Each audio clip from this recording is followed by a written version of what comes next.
Hey, what's going on, guys? Felix here, and today I want to talk to you about why I decided to start paying to eat this thing called keto chow twice a day.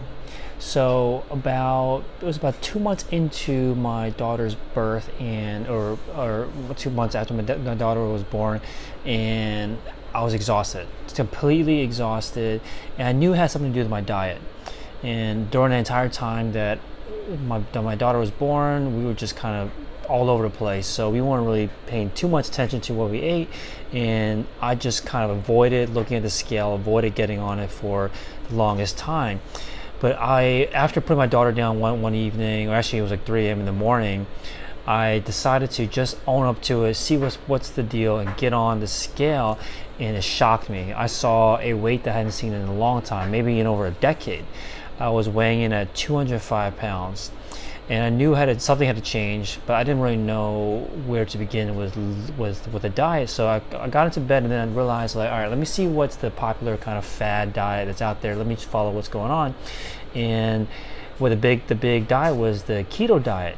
And I read about it, and before I went to bed that night, I decided, okay, I'm going to go on the keto diet. It worked really. The way it was described seemed to work really well for me, and it seemingly was going to work well, and it did. Actually, to be honest, it actually did. So after about like 6 months of being on, I lost about 40 pounds. Went from 205 down to 165, and it felt really good.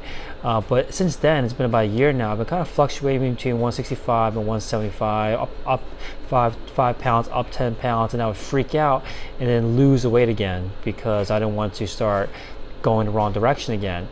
But more recently, I started seeing a trend where it's going up, getting worse and getting worse, where I was gaining weight, and I almost felt like the willpower to lose it all, to go back on a strict diet, to cut back down on the weight was slipping out of my hands. I was getting worried that I was going to not be able to return from the weight gain. And I was a little bit driven by this motivation that, it's July right now, so summer's right around the corner. I didn't want to look, terrible if we went to the beach. I wanted to look good. I want to feel good about myself. But more importantly, on the inside, it was important for me to be able to lose this weight because I didn't want to feel like I was losing control of power over my body. I didn't want to feel like I was losing the willpower. I didn't want to feel like I couldn't control what I was eating. I didn't want to feel like I couldn't control how I wanted my body to feel. So that was the kind of internal desire that I had. And the issue was that I kept on facing all of these temptations in front of me all the time, because I would go and order like a bunless burger or something, because the keto diet's basically about no carbs, and I get a bunless burger, but it always comes with some kind of side, right? Some kind of side. Order fries, and what starts off as me eating one fry ends up with me eating the whole bag. As a matter of fact, last night I ate a whole bag of fries. So I felt like there was just too many decisions in front of me that to make in order for me to succeed. So I remembered, though, that I started thinking, like, what if there was a way to get rid of all of the decision making on my path towards my goal of losing weight? What if I didn't have to make a decision every day between a good food choice versus a bad food choice? And I remembered a product that I came across about a couple weeks ago called Keto Chow. It's basically like a Soylent or like a meal replacement for people that are on a keto diet, and it is nutritionally complete, which means that I could eat that for 3 meals a day if I wanted to and be just fine. So that was the plan. That my plan was to make my process of losing weight as brainless as possible. I did not want to make any decisions. I just want to eat this keto chow, stay on my keto diet, and just lose weight that way. And that's what I started doing. I started doing that this week. I started cutting out all the other foods that I was eating and just eating the keto chow. And I think this is important because I'm now able to, instead of trying to make a decision every day, just eat the keto chow. And then by getting keto chow, it's almost like I'm paying to set up these guardrails in my life, these guardrails on the path towards my goal of losing weight. By setting up these guardrails, I don't have to make the decision every day about what to do, what not to do. I know I'm safe. If I'm in this zone, I just can move forward, move fast towards my goal.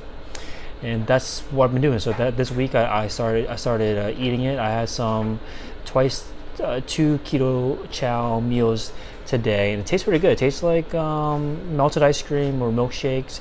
And I had the chocolate peanut butter flavor. I ordered on Amazon Prime literally on Sunday morning, got it Sunday night, very quick. And we'll see how it goes. But I feel good, and that's kind of the plan moving forward. And the big transformation for me, the big realization was that I don't have an iron will. I don't have iron willpower. I can't expect me to be Superman and just be able to power through anything. Instead, if I have the option to pay and set up these guardrails in life so that I can know that I'm safe and confident on my path towards my goal, I'm going to do it. I'm going to make it so that my path is more secure and confident, and set up this path for me to go from where I'm at all the way to my goal. If I can pay to set up those guardrails, I'm going to do it. That's the same thing when I started the Podcasting Secrets course, was that there's just so many things out there, so much information out there on what to do, what not to do. Instead of doing that, I just asked the top podcasters, how did they do? How did they launch their podcast? How did they get the first 1,000 subscribers? And built an entire course around that, so that you can set up these guardrails. You can create the path from where you are to where you want to be with a successful podcast that has your first 1,000 subscribers. So if you're thinking about starting a podcast, you don't know where to begin, you feel like you are getting false starts, you don't know what equipment to get, you don't know how to grow it, how to market, how to monetize it, make sure to grab the free book over at podcastingsecrets.co, and we talk all about it.